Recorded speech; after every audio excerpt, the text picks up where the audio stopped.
योद्धा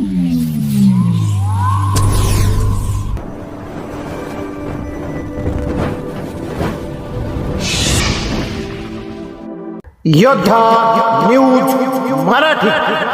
चिरोली येथील कुलस्वामिनी अंबिका ग्रामीण बिगरशेती सहकारी पतसंस्थेच्या अध्यक्षपदी मनोज सावंत तर उपाध्यक्षपदी भानुदास सावंत यांची बिनविरोध निवड.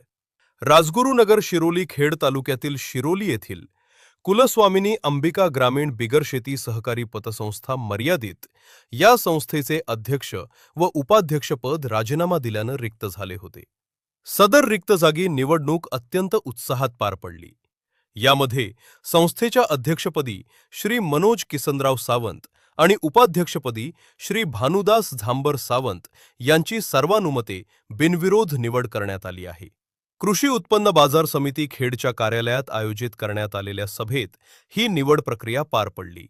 यावेळी नवनिर्वाचित अध्यक्षांचे आणि उपाध्यक्षांचे पुष्पहार, शाल व श्रीफळ देऊन आणि ओवाळून जंगी स्वागत करण्यात आले. सदर सभेस उपस्थित संचालक मंडळ खालीलप्रमाणे: अध्यक्ष श्री मनोज किसनराव सावंत, उपाध्यक्ष श्री भानुदास झांबर सावंत, संस्थापक अध्यक्ष श्री देवराम गोविंदराव वाडेकर, श्री अतुल गोविंदराव राक्षे, श्री अर्जुन पांडुरंग मलघे, श्री तुकाराम नवाजी पवळे, श्री नामदेव शंकर वाडेकर, श्री सोमनाथ तुकाराम वाडेकर, श्री सिद्धार्थ शंकर सावंत, सौ संगीता माणिक बेंढाले, सौ कीर्ती सोमनाथ मलघे, श्री संतोष यलाप्पा देवकर, श्री काळूराम गोपीनाथ केदारी, श्री संपत शंकरराव मलघे, श्री विलास भिवसेन वाडेकर. उत्साहात पार पडला सोहळा. बिनविरोध निवडीची घोषणा होताच कार्यकर्त्यांनी गुलालाची उधळण करत एकच जल्लोष केला. निवडीनंतर सर्व नूतन पदाधिकाऱ्यांचा सत्कार करण्यात आला. कार्यक्रमाच्या शेवटी सर्वांसाठी अल्पोपहाराचे आयोजन करण्यात आले होते. पतसंस्थेच्या संस्थापकांनी सर्व नवनिर्वाचित प्रतिनिधींचे अभिनंदन केले आणि उपस्थित सर्वांचे आभार मानले. या निवडीमुळे शिरोली परिसरातून आणि सहकार क्षेत्रातून मनोज सावंत आणि भानुदास सावंत यांच्यावर अभिनंदनाचा वर्षाव होत आहे. संस्थेच्या माध्यमातून ग्रामीण भागातील सामान्यांच्या आर्थिक उन्नतीसाठी कटिबद्ध राहू असा विश्वास नवनिर्वाचित अध्यक्षांनी यावेळी व्यक्त केला. या बातमीचा आढावा घेतलाय योद्धा न्यूज मराठीचे संपादक नारायण सूर्यवंशी यांनी. आपल्या सर्वांची आपल्या गावात शान असणारी कुलस्वामिनी अंबिका पतसंस्था या पतसंस्थेची आज चेअरमन आणि व्हाईस चेअरमन निवड होती. या निवडीमध्ये आमचे सहकारी नवचे उद्योजक श्री मनोज शेठ किसनराव सावंत यांची अध्यक्षपदी आणि श्री भानुदास शेठ झांबर शेठ सावंत पाटील यांची उपाध्यक्षपदी अविरोध निवड झाली. सर्वप्रथम मी सर्व सभासद, सर्व संचालक आणि ग्रामस्थ यांच्या वतीनं त्यांचा हार्दिक आभार मानतो. त्यांना पुढील कार्यासाठी शुभेच्छा देतो. तसेच मी सर्व सभासदांना विनंती करतो किंवा या 31/3/25 आपला आता 31/3/26 हे आत्ताच संपलेलं आहे.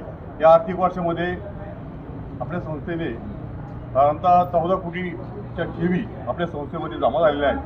तसेच आपण 12 कोटीचं कर्ज वाटप 31/3/25 अखेर आपलं येणे कर्ज आहे. आपले सभासद साधारणतः 1800 1800 आहेत आणि अशीच भरभराट आपल्या सहकार्याने व्हावी या सर्व माझ्या संचालक सहकाऱ्यांनी मला जो साथ दिली आणि जी पतसंस्थेची आज भरभराट होती, गावाला त्याचा फायदा होतोय, तालुक्याला फायदा होतोय. आपला कार्यक्षेत्र तालुका आहे. या सर्व संस्थेच्या कामकाजामध्ये आपण सर्व सभासदांनी आम्हाला जी साथ दिली त्याबद्दल आभार. आणि इथून पुढच्या काळात आम्हाला अशीच भरघोस साथ, भरघोस पाठिंबा मिळावा हे आपणास मी विनंती करतो आणि अपेक्षाही ठेवतो. धन्यवाद. कुलस्वामिनी अंबिका पतसंस्थेच्या पदाधिकारी निवडीत माझी अध्यक्षपदी निवड झाल्याबद्दल सर्व संचालक मंडळ आणि सभासदांचे मी मनपूर्वक आभार मानतो. तसेच संस्थेच्या बाबतीत जर सांगायचं झालं तर गेल्या 22 वर्षापासून संस्था आपल्या गावामध्ये कार्यरत आहे. आजपर्यंत संस्थेने अनेक गोरगरिबांसाठी संस्थेने कार्य केलेलं आहे. हेच कार्य यापुढे आम्ही अविरत चालू ठेवू आणि संस्थेच्या कारभाराला कसलाही गालबोट लागू देणार नाही अशी मी तुम्हाला ग्वाही देतो आणि थांबतो. आज कुलस्वामी अंबिका पतसंस्थेच्या अध्यक्ष उपाध्यक्ष निवडी पार पडल्या. त्यामध्ये माझी उपाध्यक्षपदी निवड झाल्याबद्दल मी सर्व संचालक मंडळांचे प्रथमतः आभार मानतो. त्यानंतर येणाऱ्या आगामी काळामध्ये संस्थेला आमच्याकडून जो जे करता येईल त्याच्या प्रकारचे आम्ही सहकार्य करून संस्था मोठी करण्याचं तुम्हाला या ठिकाणी ग्वाही देतो. आणि या संस्थेच्या निमित्ताने सर्वांना आपण आमच्या निवडीबद्दल आणत मी सर्वांचा आभार मानतो. या ठिकाणी मी थांबतो.